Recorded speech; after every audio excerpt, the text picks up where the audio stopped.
Bienvenidos a este podcast. El día de hoy vamos a compartir sobre el crecimiento en medio del sufrimiento. Esto es interesante porque la vez pasada ya hemos hablado un poquito sobre las razones de Pedro sobre el sufrimiento humano. O sea, porque de todas maneras tenemos que dar una explicación lógica al dolor, ¿no? Tiene que haber una explicación lógica al dolor, aparte de los sentimientos que nos embargan. Porque no hay consuelo total si no hay una razón que encuentras para tu dolor. Ya, no es porque seamos masoquistas, ¿no? Que queremos sufrir para conocer a Dios, sino que como parte de la experiencia humana, el sufrimiento está ahí. Necesitamos entonces tener una respuesta para algunas personas, ¿no? A mí me gusta mucho que ahora veamos cómo las experiencias dolorosas nos ayudan a crecer. Y quisiera empezar con una anécdota de Bernard Shaw. En este caso, cirujano, que hizo el primer trasplante de corazón. Él cuenta en Selecciones una anécdota, que él estaba tratando de cuidar a su esposa porque estaba embarazada y un negligente chocó con él y él tuvo que ir al hospital. Y él se preguntaba, ¿por qué le pasa esto? Si él tenía que atender a sus pacientes, tenía que atender a su esposa, ella lo necesitaba, y porque un tipo que no tiene cuidado, ¿ya? Y es, por así decirlo, irresponsable, le causa un accidente, le causa daños físicos y él no entiende la razón por qué está padeciendo.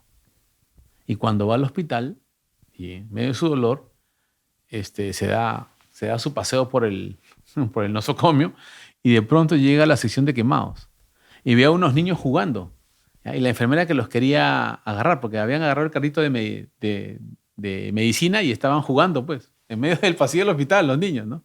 Y los que jugaban eran niños que habían sufrido quemaduras serias y seguían disfrutando de la vida a pesar del dolor que habían atravesado. Y a él se le da una de las lecciones más grandes de su vida, ¿no? Porque ve a un niño que tenía el rostro casi desfigurado porque la mandíbula, por el fuego, se le había pegado al pecho, ¿no? Y necesitaba una serie de operaciones para desligarlo, ¿no? Y evitar que quede deformado. Y él cuenta de que los padres estaban peleando y el padre ebrio le tiró una lámpara de aceite a su esposa. Ella lo esquiva y le cae en el rostro a él. Bueno, lo quema.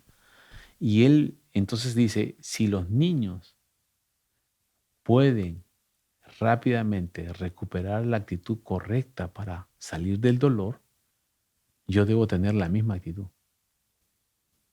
Ya no me pregunto por qué, sino más bien cómo puedo superar el dolor. Y acuña la frase célebre, no somos mejores porque sufrimos, sino porque hemos sufrido. ¿Qué cosa quiere decir?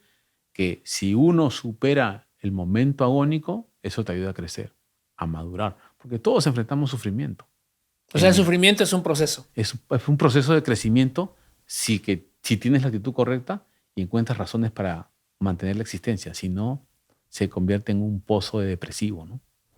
Claro, es como el ser humano, tú vas creando anticuerpos a través de las enfermedades que vas teniendo, ¿no? Es parte del proceso. O sea, el sufrimiento interno, la fiebre, pues algunas enfermedades se puede llevar hasta el hospital, pero tu cuerpo va adquiriendo anticuerpos para seguir venciendo esos males para que cuando venga otra vez ya no te afecten o no te afecten tanto como te afectaron al comienzo. Eso son las vacunas son parte de eso, ¿no? Correcto.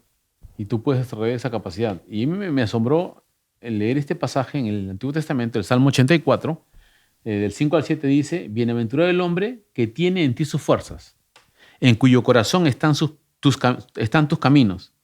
Atravesando el valle de lágrimas, lo cambian en fuente. Cuando la lluvia llena los estanques, irán de poder en poder, verán a Dios en Sion. Ya que parte de la experiencia humana es el sufrimiento, ese sufrimiento se convierte en una fuente para ayudarte a crecer. O sea, Dios transforma el mal en bien. Te puede ayudar a crecer, a madurar, ¿no? Y hay un neuropsiquiatra llamado Boris Cyrulnik, profesor de la Universidad de Toulon en Francia. Es un sobreviviente de los campos de concentración de la Segunda Guerra Mundial. Yo lo he escuchado en una charla hablar sobre la teoría del apego. O sea, que los padres pueden preparar emocionalmente a sus hijos dándoles seguridad para que cuando enfrenten sufrimiento en la vida, porque todos vamos a enfrentar esa experiencia, puedan soportarlo. Y él dice, yo sobreviví a un campo de concentración. Y puede ahora ayudar a otros a consolarse en medio del dolor. Y es interesante, me gusta mucho porque él habla sobre los beneficios de Dios, dice, la terapia de Dios, ¿no? Y hace una reflexión de los beneficios de la experiencia que tiene el ser humano hallando consuelo en Dios y también de los excesos que pueden deformar la fe y convertirse en maleficio, ¿no? Es interesante, me gustó mucho escucharlo. ¿Tú crees que estamos predeterminados para sufrir? No, ese no era el objetivo de Dios. El objetivo de Dios no ha sido que el ser humano sufra.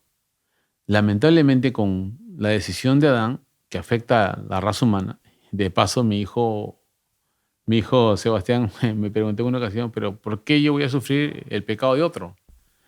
Si Adán lo cometió, uno consideraría una injusticia, pero es parte de las reglas. Una vez que pones reglas a la existencia de la criatura, Dios tiene que actuar en justicia en base a las reglas para que el ser humano pueda, digamos, tener un equilibrio, ¿no? Es inevitable, ¿no? Por lo tanto, el sufrimiento, como dijiste, es inevitable. Es inevitable. Pasa por la experiencia humana. Ya no podemos, digamos, decir, ¿pero qué sufro? Sino, más bien, ¿cómo puedo crecer en medio del dolor? He ahí el desafío. Y aquí el salmista lo dice. Porque todos tenemos conflictos. No sé si te acuerdas del Salmo 73 cuando Asaf ve injusto de que las personas que no sirven a Dios, que no aman al Señor, tengan mejor vida, entre comillas, que nosotros. Mejor carro, mejor... O sea, hasta pueden hablar lo que se les antoja, no tienen limitaciones para su ética, pueden promocionar su modo de vida, ¿no? Y él dice, ¿cómo ellos tienen mejor vida que yo, entre comillas? Yo ahorita, sirviendo, te estoy padeciendo, me parece injusto. Mejor vivo como los demás mortales y hago lo que se me antoja. Pero él dice algo interesante en el versículo 18, cuando dice, pero entrando a tu presencia encontré el fin de ellos. O sea, cuando esas personas atraviesan el mal los destruye. Pero aquel que ha aprendido a hacer el bien, cuando padece, cuando sufre, el mal no los destruye, los vences. Correcto. Esa es la diferencia. Por eso es que ahora nosotros estamos proponiendo el hecho de que si tú haces el bien, aunque sea injusto lo que pase, el bien va a triunfar. Claro, a veces lo vemos desde el punto de vista también de una prueba, ¿no? Claro. Pero prueba desde... La palabra en sí es un examen, ¿no? Sí. Que tienes que pasar, que tú te preparas para una prueba, la pasas y, bueno, va a venir, de acuerdo a tu conocimiento, al ciclo que estás, una prueba mayor, ¿no? ¿Cómo ver eso en el transcurso de un cristiano, en el camino de un cristiano? Las pruebas y estos sufrimientos que nos llevan al crecimiento.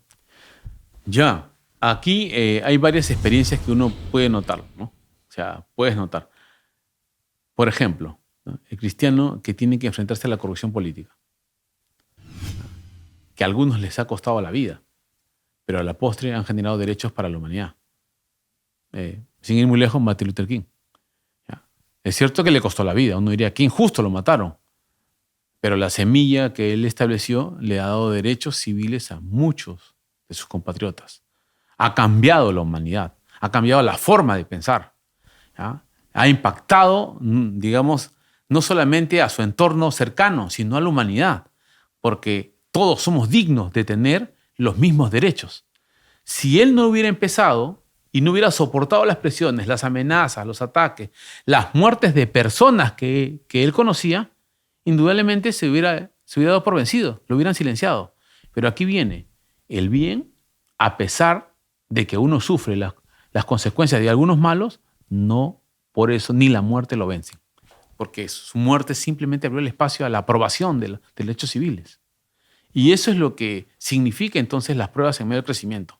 Yo sé que para algunos es doloroso perder a alguien que amas, pero todos lo tomamos como ejemplo porque queda como leyenda viviente de que se puede vencer el mal. Y no es el único, ¿no? O sea, Nelson Mandela, por ejemplo, estuvo ¿cuántos años encarcelado? Y al final el apartheid cayó sin él levantar un disparo, ¿no? desde la cárcel. Y cuando regresa y se hace presidente de Sudáfrica, no despide a los blancos. Le dice, si queremos que las heridas sanen, tenemos que perdonar. Que es alucinante esa película. A mí me gustó mucho. Entonces uno puede superar el dolor y si perdonas, hay consuelo, hay sanidad y puedes vivir pacíficamente. Y el perdón también, en cuanto al sufrimiento, te ayuda a ayudar a otros. Correcto. Porque el perdón evita la victimización. O sea, que vivas sufriendo la experiencia continuamente. Porque las personas que no perdonan se quedan encarceladas en la experiencia y cada vez que lo recuerdan sufren como cuando les pasó. En cambio, la persona que perdona cicatriza esa herida, ya no le hace daño y puede pensar objetivamente para que ese mal no se prolongue en él. Porque el que te hizo daño de repente ni siquiera piensa, ¿no? Ya se olvidó de ti, no le importas. Pero para que el mal no te haga mal tiene que haber perdón, pues. Lo digieres, te liberas de eso y puedes consolar a otros. Entonces, el sufrimiento como herramienta de ayudar a otros es una herramienta poderosa, ¿no? Claro que sí. El sufrimiento, en este caso, hace ver a las personas de que la vida puede cambiar.